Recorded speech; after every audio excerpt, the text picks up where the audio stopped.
Hey there, and welcome back to this channel. My name is Jason Dykstra. Today, I want to talk about suffering and brokenness and what does it look like for us to be able to journey alongside people that are really hurting. You ready for this? Let's do it. Roll that intro.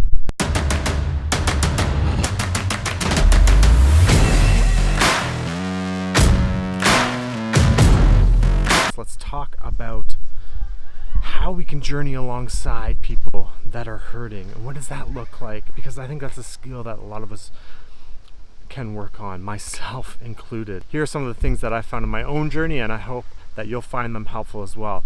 But before we really get into this, we need to head into town for a couple of things, so let's go there.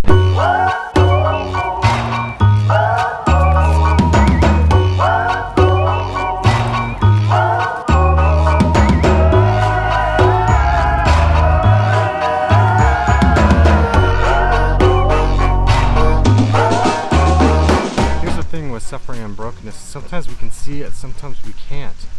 Let's think about it from a physical side of things.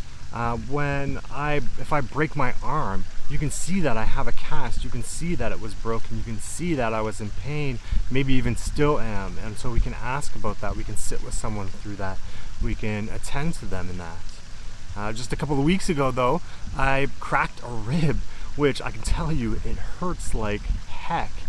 But you can't see that, right? Like, I can still move around, I'm able to do some different things, but every now and then I move just a little bit wrong and it's just like, ooh, ah. And maybe we can see it in those times where we're making those faces like, oh, I don't know if maybe that's my pain face. It probably isn't, but you get what I'm saying, right? With a cracked rib, you can't see the pain, the suffering that exists there. Same with, like, from a grief perspective or a loss perspective, there's some losses that we're going to be able to see. There's some sufferings that we're going to be able to see. When we lost our son, I mean, that was something that people knew, something people could see. It was obvious. It was like a cast in some ways, right? But then there's other things that are happening. People that are experiencing depression or anxiety, we don't always see that, right? We don't see the suffering that exists in situations like that, and so it becomes more difficult to be able to attend to some of those sufferings. Is when we create places where people feel safe to be able to disclose what's going on for them, when they feel safe to be able to say, I hurt, this hurts, and I need someone to sit with me through this.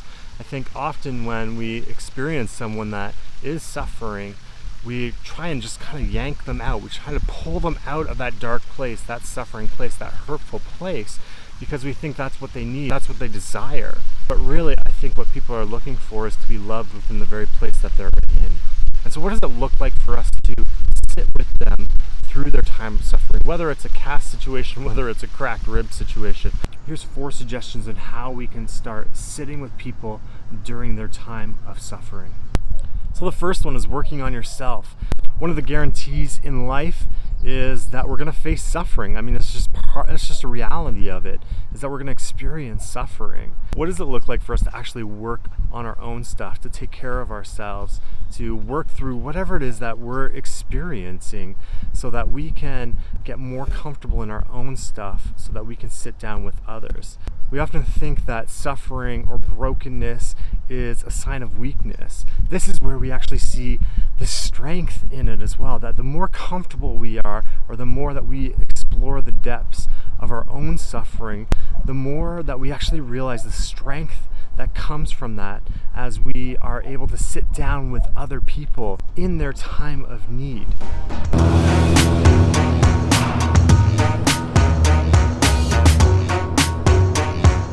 We got everything we came for, let's go back. All right, we're back to the cottage. So let's hit up 2 through 4. Number 2 is really around compassion.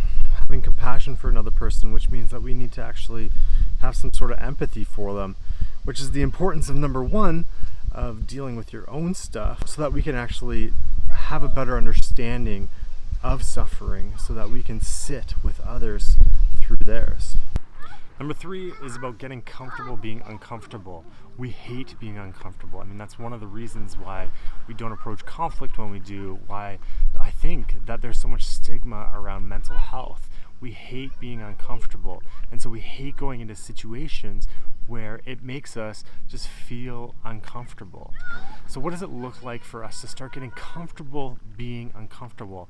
We all have this kind of bubble around us when it comes to comfort, right? And we often think when we have to be uncomfortable that we have to like jump headfirst out of that bubble and into, you know, this uncomfortableness. But I don't think that's the case. I think if we have that bubble, what does it look like to take a step forward towards the edge of your comfort zone so that you can start getting that feeling around what does it look like to actually start getting comfortable being uncomfortable? What does it look like to push towards that comfort bubble or that comfort boundary on a regular basis so that we can start getting comfortable with that feeling of being uncomfortable? Because often when we're sitting down with people and they're in that suffering place and they're needing that companionship, that journeying alongside, one of the things that they really need is for people to be able to be uncomfortable in that space, because it's not a comfortable place to be. No one wants to be there. And so when we're walking beside people,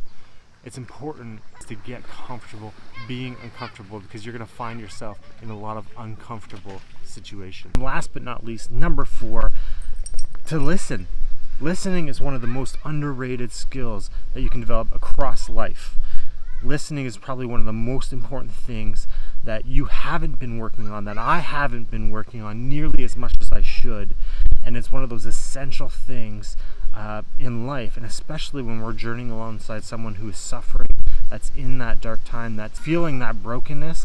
Listening is one of the most powerful things that you can do, being able to listen to their story, listen in such a way that we're not offering glib advice and talking a lot. We're just there, we're being attentive, we're being interested, and we're just listening to what it is that they have to tell us.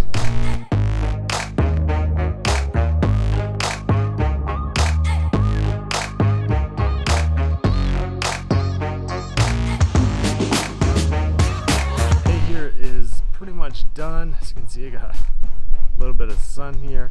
Anyways, I hope that those tips and things to think about really helped. And let me know down in the comments if there's anything else that you think people should be doing to walk beside people that are suffering. Until next time, guys.